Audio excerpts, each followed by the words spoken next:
گھر سونے چاندی سے نہیں، ہمیشہ اخلاق سے آباد ہوتے ہیں۔ غریب اور کمزور انسان کے سامنے تمہارا لہجہ بتاتا ہے کہ آپ کتنے بڑے ہیں۔ مطلب سے ملنے والے لوگ کیا جانے ملنے کا مطلب۔ سکون تو اس بات کا ہے کہ لوگوں سے بہتر مجھے میرا خدا جانتا ہے۔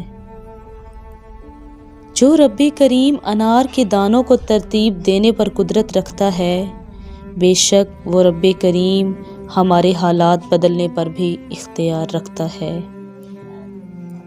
اپنی مسکراہٹ کسی کو دے دو، خوشی آپ کی ہو جائے گی۔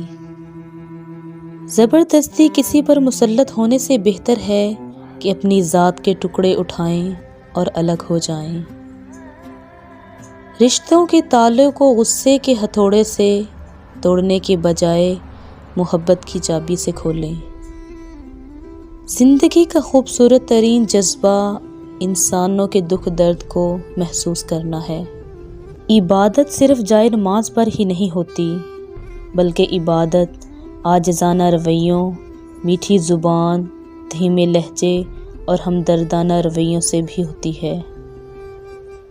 محبت کرنی ہے تو اس طرح کرو کہ کوئی تمہیں دغا دے کر بھی تمہارے ہونے کو ترسے۔ حضرت علی رضی اللہ تعالی عنہ نے فرمایا، جو تمہیں نصیحت کرے اس کو خود سے کبھی دور نہ کرنا۔